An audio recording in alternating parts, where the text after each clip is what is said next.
Hello. चलिए हम लोग आज सीटेट का नया चैप्टर स्टार्ट करने जा रहे हैं जिसका नाम है moving things people and ideas, है ना। इसमें हम लोग मेनली मोशन वगैरह के बारे में पढ़ेंगे। क्या पढ़ेंगे? मोशन वगैरह क्या होता है, कितने तरह का मोशन होता है, स्पीड, एवरेज स्पीड, एक्सेलरेशन, है ना, वेलोसिटी, इन सब चीज़ों पे हम लोग बात करेंगे। तो सबसे पहले हेडिंग लगाइए चैप्टर का नाम।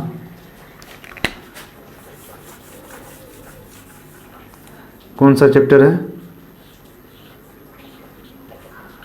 Moving things people and ideas.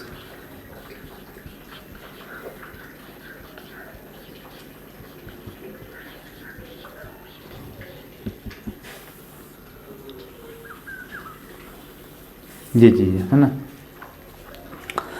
इसमें हम लोग पहले ये देख लेते हैं स्टेशनरी पोजीशन क्या होता है, या स्टेशनरी पोजीशन और मोशन, इन दोनों में क्या अंतर है ना। इसमें बात करते हैं स्टेशनरी पोजीशन। किसकी बात करेंगे? Stationary position.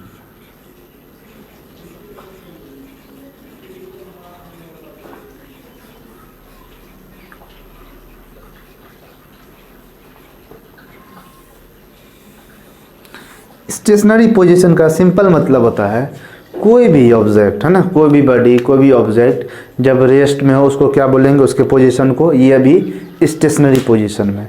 ये हम लोग कैसे फिजिक्स के टर्म में बोले कि कोई भी चीज़ रेस्ट में है या कोई भी चीज़ मोशन में है।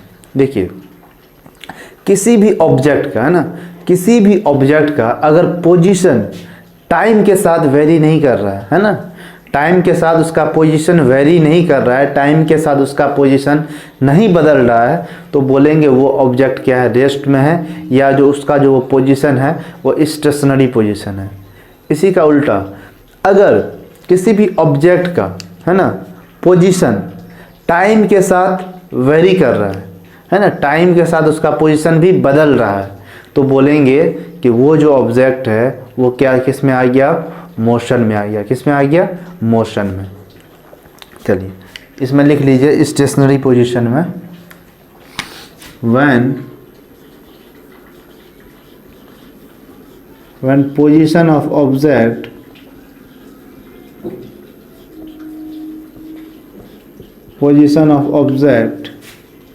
does not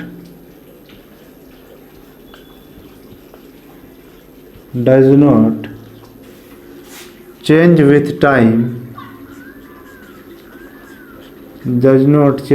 time, is called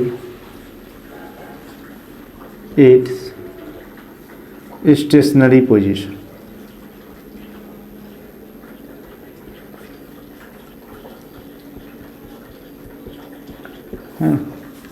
अब फिर मोशन क्या है? मोशन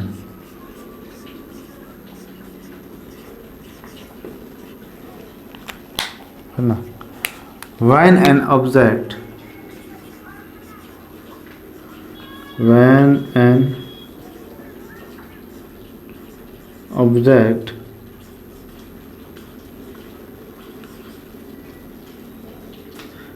change its position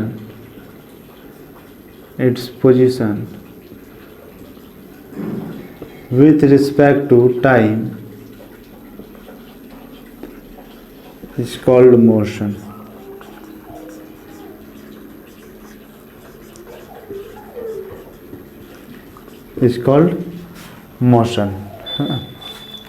अगर किसी ऑब्जेक्ट का पोजीशन समय के साथ बदल रहा है ना, समय बदलने के साथ साथ उसका पोजीशन भी बदल रहा है, तो बोलेंगे वो अब मोशन में है। अगर किसी ऑब्जेक्ट का पोजीशन समय बदल रहा है लेकिन उसका पोजीशन नहीं बदल रहा है, तो बोलेंगे वो क्या है? रेस्ट में है। ऐसे एग्जांपल समझते हैं। मान लेते हैं कोई ऑब्जेक्ट है ना, कोई ऑब्जेक्ट है ए, ये ऑब्जेक्ट मान लेते हैं ए। हम इसको सुबह देखें ये यहीं पे है, दोपहर में देखें ये यहीं पे है, शाम को देखें ये यहीं पे है। मतलब क्या? टाइम बदल रहा है, टाइम बढ़ रहा है, घट रहा है, लेकिन इसका पोजीशन वहीं का वहीं है ना। पोजीशन में कोई चेंज नहीं आ रहा तो बोलेंगे स्टेशनरी ऑब्जेक्ट। क्या? Stationary object.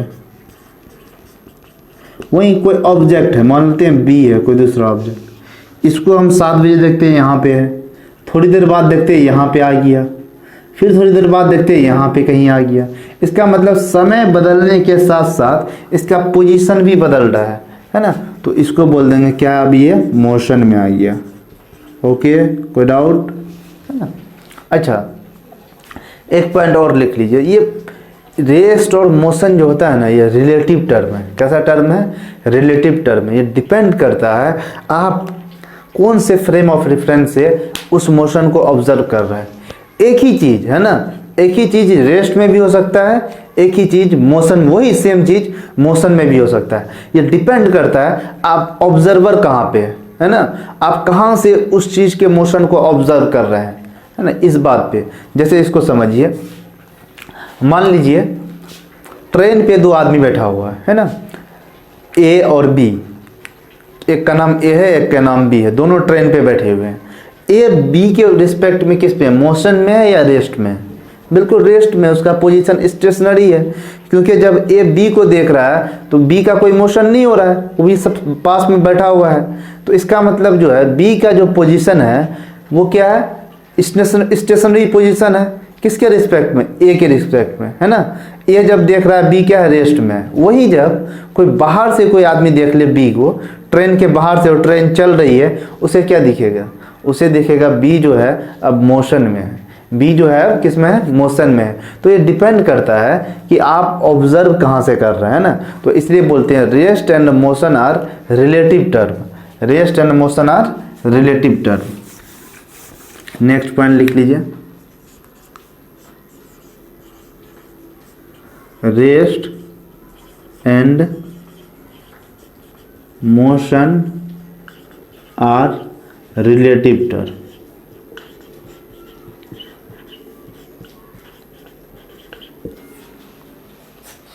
Rest and motion are कैसा टर्म है? रिलेटिव टर्म है। यानी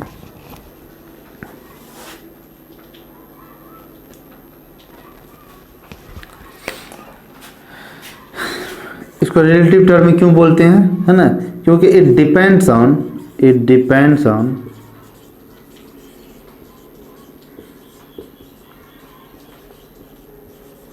फ्रेम ऑफ रेफरेंस।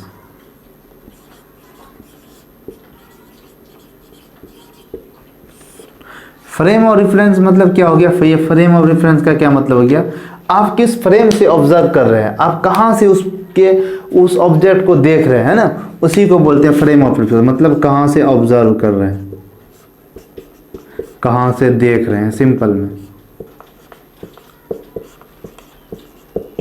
इसी को क्या बोलेंगे? बोलिए, फ्रेम ऑफ रेफरेंस। चलिए, अच्छा, हम लोग इस चैप्टर में आगे भी देखेंगे scalar quantity, vector quantity. Speed जो है वो स्केलर क्वांटिटी है, वेलोसिटी वेक्टर क्वांटिटी है, मास स्केलर क्वांटिटी है, वेट वेक्टर क्वांटिटी है।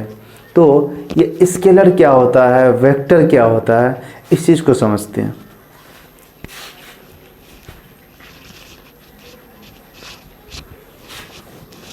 है ना। इसको लिख लिए होंगे आप लोग, है ना।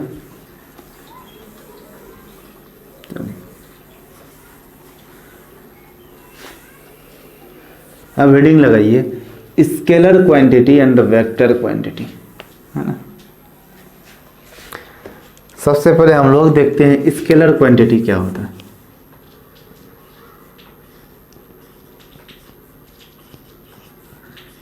है। स्केलर क्वांटिटी, अच्छा, स्केलर क्वांटिटी उसको बोलेंगे जिसमें सिर्फ और सिर्फ मैग्नीट्यूड हो, है ना। मैग्नीट्यूड किसको, मैग्नीट्यूड का क्या मतलब हुआ? कोई न्यूमेरिकल वैल्यू, है ना, कोई भी न्यूमेरिकल वैल्यू 2, 4, 5, 10, 20, 25, ये क्या है? मैग्नीट्यूड है। तो जिस क्वांटिटी में सिर्फ और सिर्फ मैग्नीट्यूड हो उसको क्या बोलेंगे? स्केलर क्वांटिटी बोलेंगे। और ऐसा क्वांटिटी जिसमें आपको मैग्नीट्यूड प्लस डायरेक्शन दोनों हो उसको क्या बोलेंगे? Vector quantity. अभी एग्जांपल से समझते हैं, इसमें लिख लीजिए स्केलर क्वांटिटी में, the quantity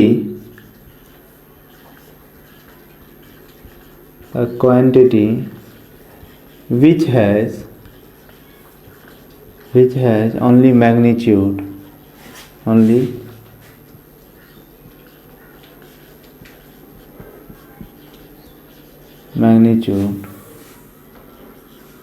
is called scalar quantity.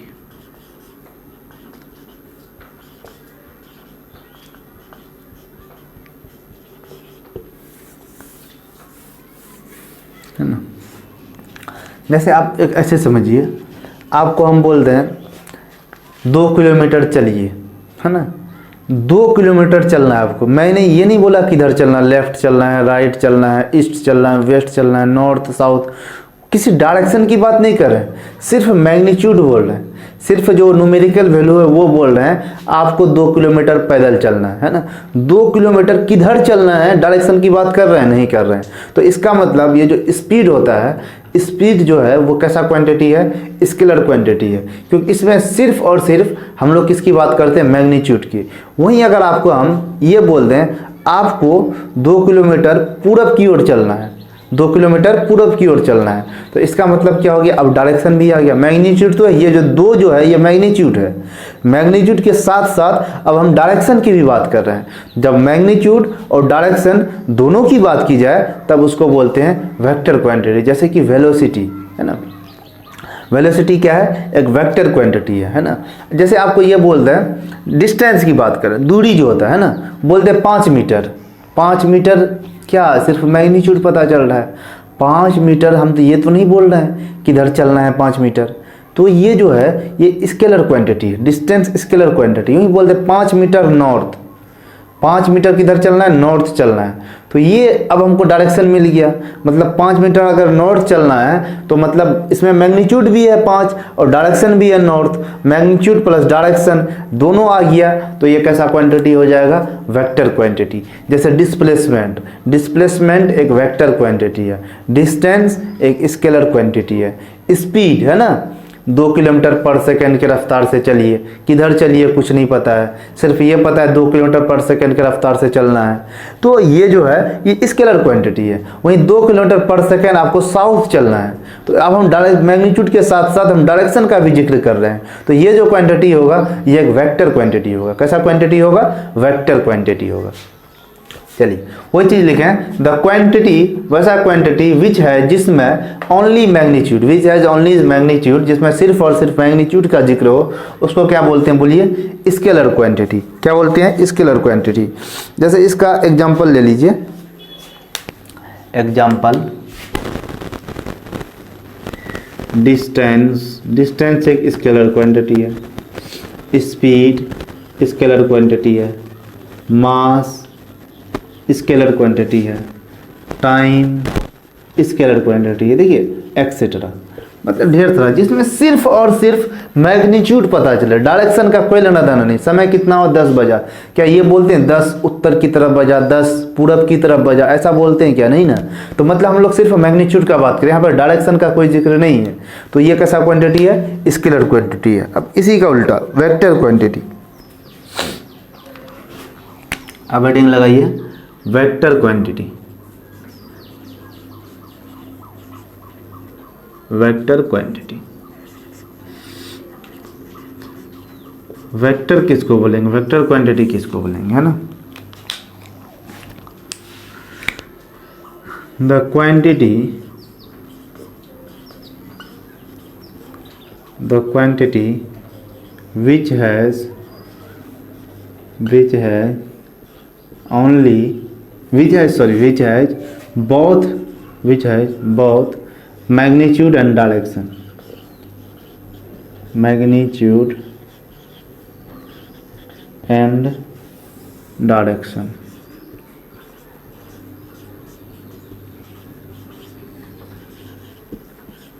is called vector quantity.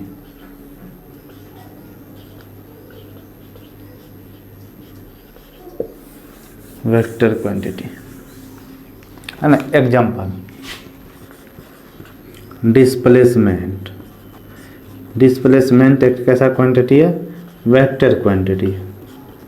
जैसे आपको वेलोसिटी कैसा क्वांटिटी है?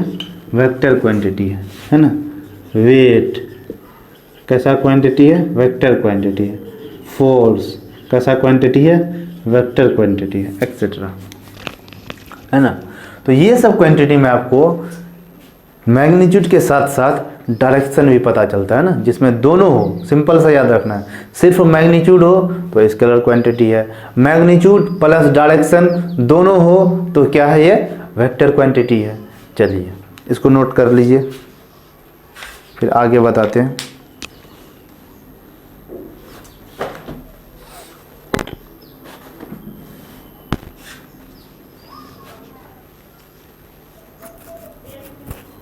चलिए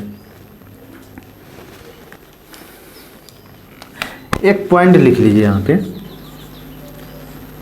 direction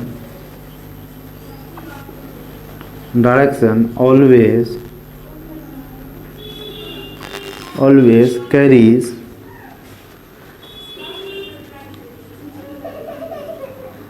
magnitude.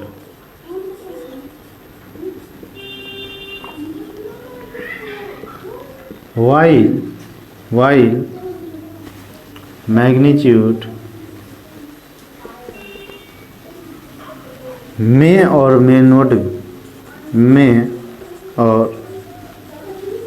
may not carry direction.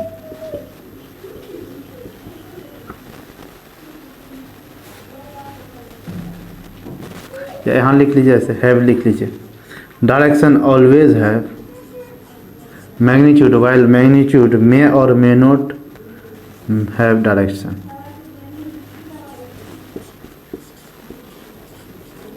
Have direction, इसका क्या मतलब हुआ? देखिए सिंपल सा मतलब है, जहाँ कहीं भी डायरेक्शन का जिक्र हुआ इसका मतलब वहाँ पे मैग्नीट्यूड होगा ही, है ना। कुछ ना कुछ मैग्नीट्यूड, सिर्फ डायरेक्शन का जिक्र नहीं कर सकते, है ना। हम लोग नॉर्थ, इससे कुछ नहीं पता चलता, 5 मीटर नॉर्थ बोलना होगा, है ना। 5 मीटर नॉर्थ मतलब अगर डायरेक्शन है, ऐसा किसी क्वांटिटी में डायरेक्शन है मतलब उसमें कुछ ना कुछ मैग्नीट्यूड का भी जिक्र होगा। लेकिन इसी का उल्टा, अगर किसी में मैग्नीट्यूड है ना, तो ज़रूरी नहीं है उसमें डायरेक्शन हो, है ना। बिना डायरेक्शन का भी क्वांटिटी हो सकता है ना। लेकिन कोई क्वांटिटी में अगर डायरेक्शन है तो इसका मतलब उसमें कुछ ना कुछ मैग्नीट्यूड होगा। बस इसी चीज़ को लैंग्वेज में लिखा दिया, डायरेक्शन ऑलवेज है मैग्नीट्यूड। अगर किसी क्वांटिटी में डायरेक्शन होगा इसका मतलब उसमें मैग्नीट्यूड भी होना तय है। लेकिन जबकि मैग्नीट्यूड जो होता है मे और मे नॉट हैव डायरेक्शन, है ना। कोई ऐसा क्वांटिटी भी हो सकता है जिसमें सिर्फ और सिर्फ मैग्नीट्यूड हो, डायरेक्शन नहीं हो। डायरेक्शन हो भी सकता है, दोनों हो जाए तो वेक्टर, नहीं हो तो स्केलर। चलिए अब हम लोग जो पढ़ने वाले हैं, हम लोग अब पढ़ेंगे टाइप्स ऑफ मोशन, है ना। मोशन कितने तरह के होते हैं, इनका बेसिक कॉन्सेप्ट क्या है, इस पर हम लोग अब बात करेंगे, है ना। मेनली हम लोग 5-6 तरह का मोशन देखने वाले हैं। तो कौन कौन सा मोशन होता है, उसका क्या एग्जाम्पल होता है, तो इसको हम लोग एक एक करके आराम से पढ़ते हैं। अब हेडिंग लगाइए, types of motion.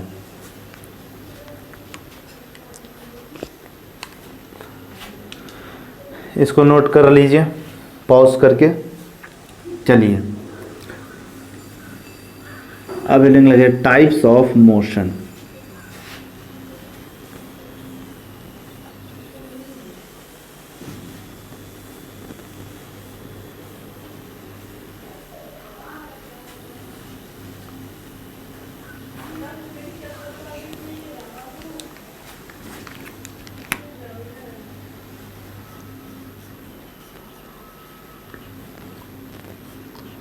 Types of motion, इसमें पहला लिखिए rectilinear motion. Rectilinear motion,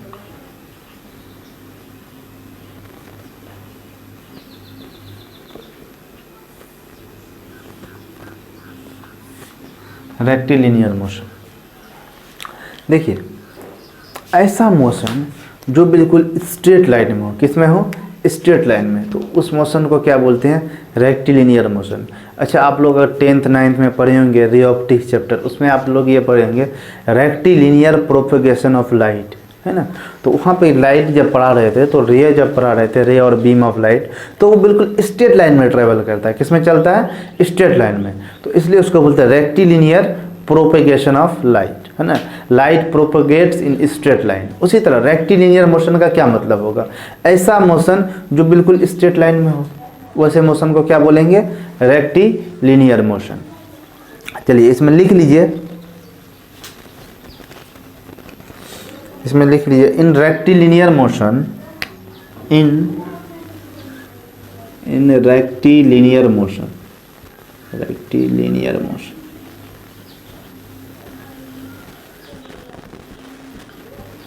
particle और ऑब्जेक्ट, पार्टिकल और object moves in a straight line, moves in a straight line, straight line। Example ले लेते हैं, है ना। मान लेते हैं एक बस है, बस ऑन अ स्ट्रेट रोड, है ना। मूविंग बस बोलना है कि मोशन की बात करें। अब मूविंग बस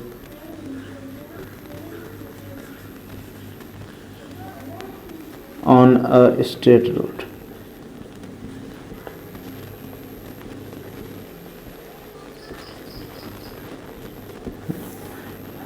ऐसा कोई रोड है जो बिल्कुल स्ट्रेट है ना, और इसमें कोई बस है। ये जो बस का जो मोशन है ना, ये जो बस का जो मोशन है आपको, ये कैसा मोशन होगा? बोलिए, रेक्टिलिनियर मोशन होगा। कैसा मोशन होगा?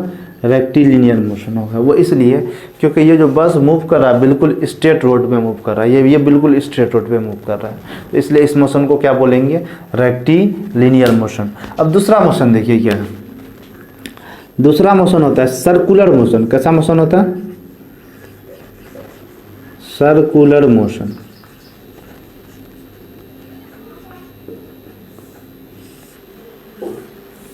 सर्कुलर मोशन देखिए, किसी भी ऑब्जेक्ट या पार्टिकल का मोशन अगर किसी सर्कुलर पाथ में हो, क्या हो?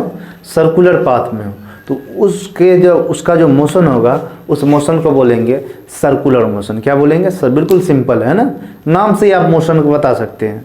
कुछ मोशन है जैसे ऑसिलेटरी मोशन, आगे बताएंगे, उसमें थोड़ा सा समझने का होता है। ये सब क्या बिल्कुल नाम, अगर मीनिंग पता है, जैसे रेक्टिलिनियर का क्या मीनिंग होता है, सर्कुलर का क्या, सर्कुलर का क्या मतलब? एक सर्किल में, है ना, सर्किल जैसा आकार होगा उसको सर्कुलर बोलेंगे। अब सर्कुलर मोशन की बात कर रहा है, मतलब किसी ऑब्जेक्ट और पार्टिकल का वो मोशन जो बिल्कुल उसके सर्कुलर पाथ में हो रहा हो, उसी को क्या बोलेंगे? Circular motion. चलिए इसको लिख लीजिए, अब हेडिंग लगाइए circular motion.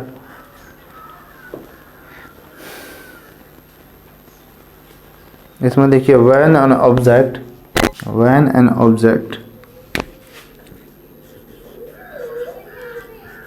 when an object moves in a circular path, na,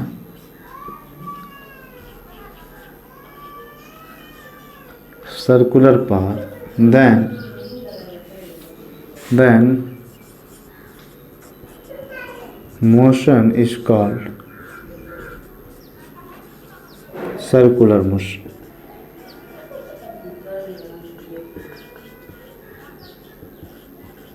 circular motion example है ना। देखिए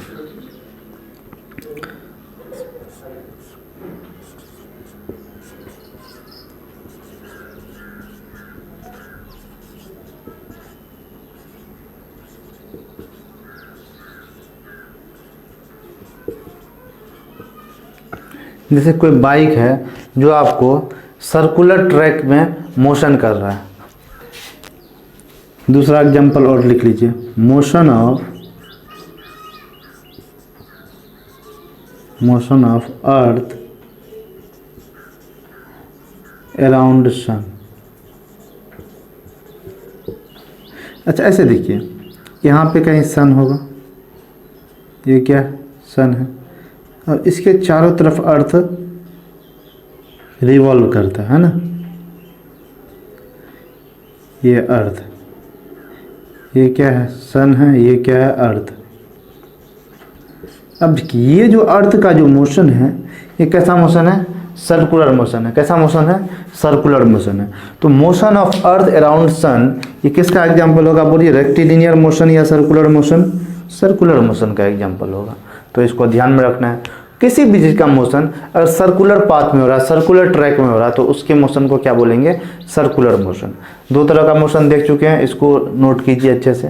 अब हम लोग तीसरे तरह के मोशन की तरफ चलते हैं, ऑसिलेटरी मोशन। कैसा मोशन, ऑसिलेटरी मोशन।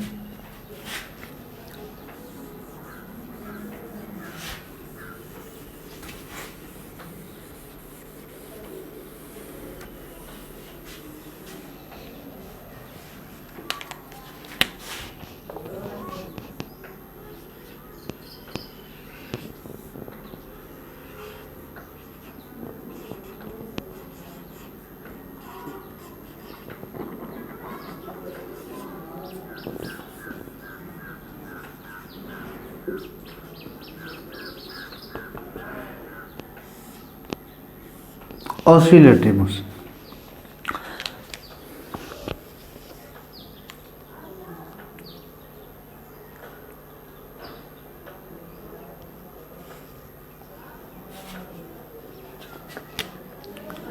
इसमें लिखिए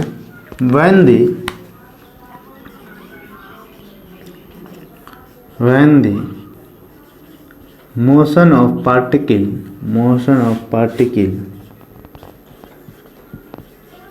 is to and fro,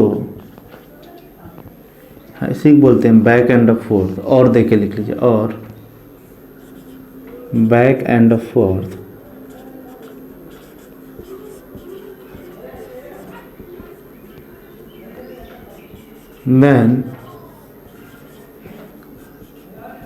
then motion is called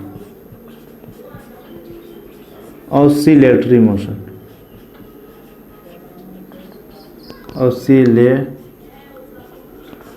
Oscillatory motion। जैसे मान लीजिए कोई रोड है, इसमें कोई इस तरह से धागा वगैरह रस्सी वगैरह कुछ है, एक लोहे का बॉब है जो कि इस तरह से लटक रहा है ना। आप इसको क्या कीजिए, कुछ यहाँ पे ला के ऐसे छोड़ दीजिए, ऐसे ला के ऐसे छोड़ दीजिए, क्या करेगा, इधर आएगा, फिर इधर आएगा, फिर इधर आएगा, ये इधर आएगा, आगे पीछे होता रहेगा।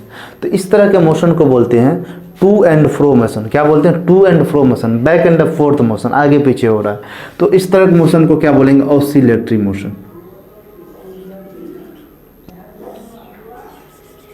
है ना। ये इधर जाएगा, फिर इधर से इधर आएगा, है ना, फिर यहाँ आएगा। तो इस तरह के मोशन को क्या बोलेंगे, oscillatory motion, to and fro motion, है ना। या बोल सकते हैं मोशन ऑफ पेंडुलम, है ना, motion of pendulum, motion of A Bob. तो वो सब कैसा मोशन होता है, आपको ऑसिलेटरी मोशन होता है। चलिए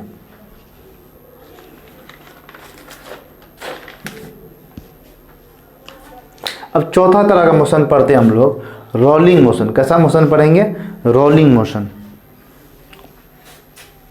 बस आपको थोड़ा नाम और एग्जांपल ध्यान में रखना है ना, टाइप्स ऑफ मोशन में। इसको लिख लीजिए,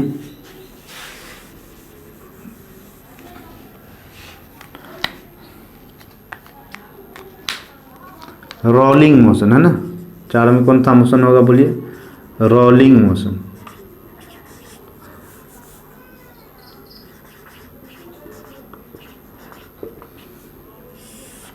अब ये रोलिंग मोशन किसको बोलेंगे,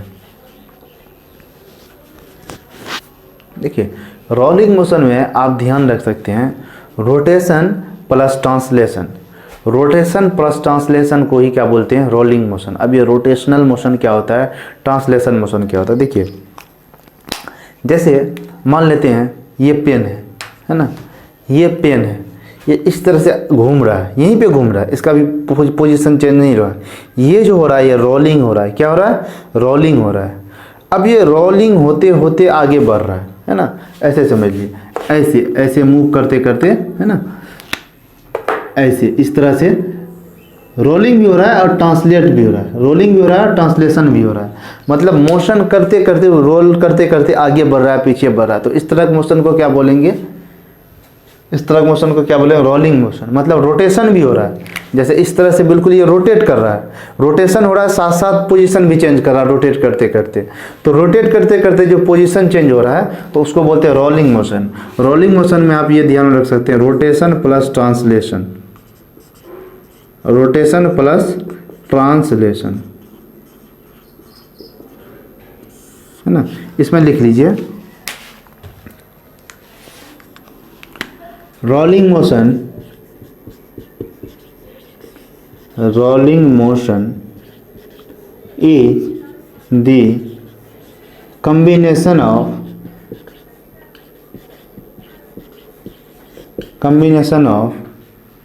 rotational motion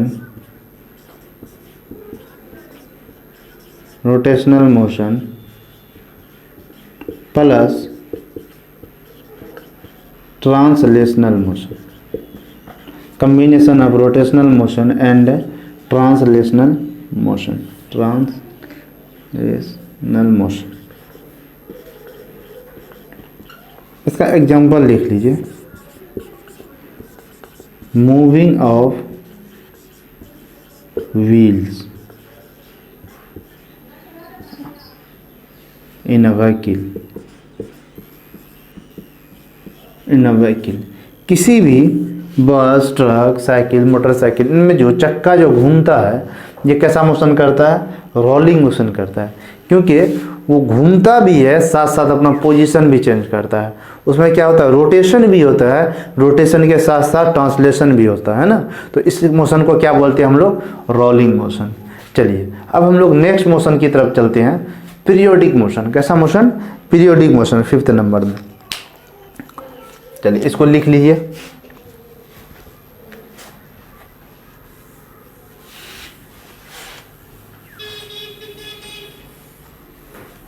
periodic motion. Hello, चलिए हम लोग अगले मोशन की तरफ देखते हैं, पीरियोडिक मोशन। देखिए पीरियोडिक मोशन किसको बोलेंगे? ऐसा मोशन जो कुछ टाइम इंटरवल के बाद खुद को रिपीट करे। क्या करे? खुद को रिपीट करे। तो वैसा मोशन को क्या बोलेंगे? Periodic motion. मतलब उसका कुछ टाइम पीरियड होगा, उस टाइम पीरियड के बाद वो मोशन फिर से वैसा ही रिपीट हो जाएगा। जैसे कि आप सोच लिए अर्थ जो है वो सन के चारों तरफ घूमता है, ये जो होता है इसका फिक्स टाइम पीरियड है, एक बार पूरा चक्कर लगाएगा 365 दिन लेगा, फिर से वो उसका मोशन क्या हो जाता है? फिर से रिपीट हो जाता है। तो ये जो मोशन है ये कैसा मोशन है? पीरियोडिक मोशन है। अब आप सोच रहे हैं सर ये तो सर्कुलर मोशन में बताए थे। जी हाँ, सर्कुलर मोशन भी है। आपको ये ध्यान में रखना है, जितना भी पीरियोडिक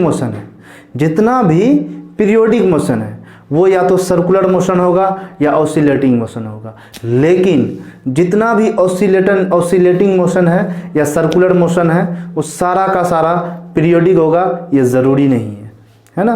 वो सारा पीरियोडिक नहीं हो सकता। हाँ, वो सर्कुलर मोशन पीरियोडिक हो सकता है जिसका आपको टाइम पीरियड क्या हो? इक्वल हो, जिसका टाइम पीरियड क्या हो? इक्वल हो। तो वैसे सर्कुलर ऑसिलेटर मोशन को हम लोग पीरियोडिक मोशन बोलेंगे जिसका टाइम पीरियड हो, फिक्स टाइम इंटरवल हो।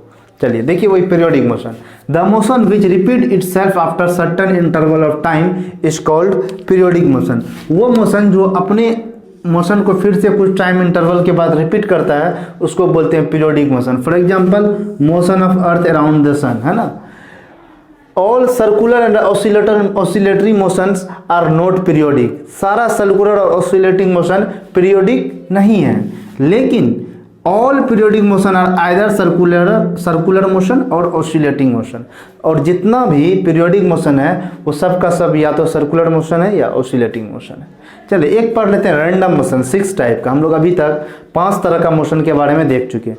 अच्छा, रैंडम मोशन क्या होता है? इसमें किसी भी पार्टिकल या किसी भी ऑब्जेक्ट का जो मोशन होता है उसका पाथ कुछ फिक्स्ड नहीं होता है ना।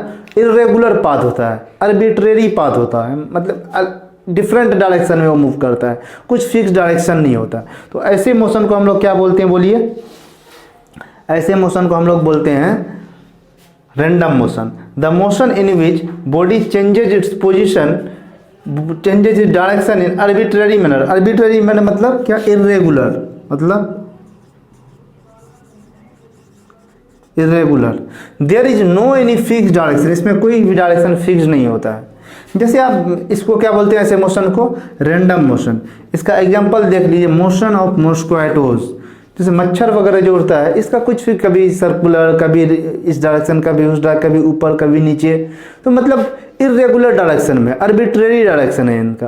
तो ऐसे मोशन को क्या बोलते हैं? Random motion. चलिए अब हम लोग देख लेते हैं डिस्टेंस और डिस्प्लेसमेंट के बीच में अंतर क्या है, इस चीज़ को समझते हैं। चलिए इसको लिख लीजिए, अब हेडिंग लगे difference between distance and displacement.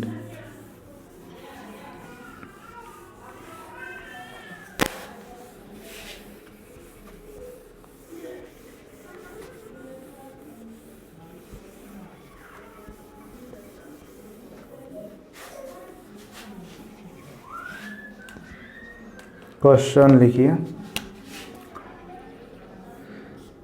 Difference between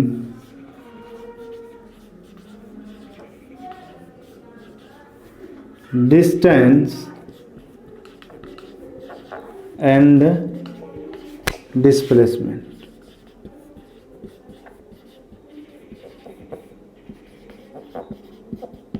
देखिए सबसे पहली चीज, डिस्टेंस और डिस्प्लेसमेंट में अंतर क्या है इसको समझते हैं। देखिए डिस्टेंस जो होता है वो एक्चुअल पाथ होता है जिसमें कोई भी पार्टिकल, कोई भी ऑब्जेक्ट मोशन करता है, वो एक्चुअल पाथ है ना।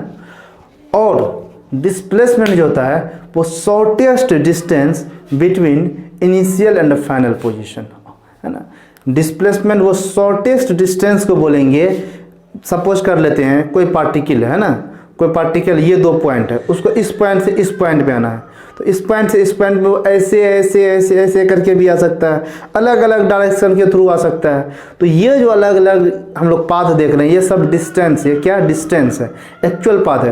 लेकिन इन दोनों के बीच का डिस्प्लेसमेंट की बात करें तो शॉर्टेस्ट डिस्टेंस, शॉर्टेस्ट डिस्टेंस क्या हो जाएगा? ये जो डिस्टेंस है ये क्या हो जाएगा? शॉर्टेस्ट डिस्टेंस हो जाएगा।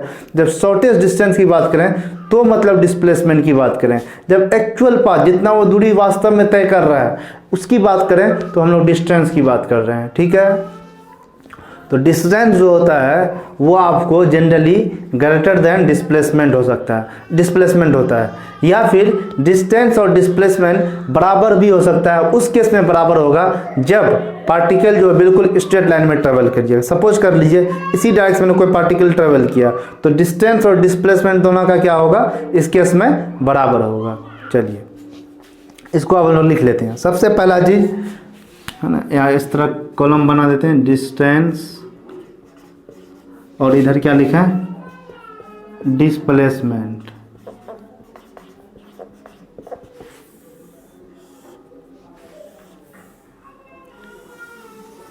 देखिए ये जो है डिस्टेंस होता है एक स्केलर क्वांटिटी। कैसा क्वांटिटी है? स्केलर क्वांटिटी है। It is scalar quantity. और आपको डिस्प्लेसमेंट जो होता है it is vector quantity. It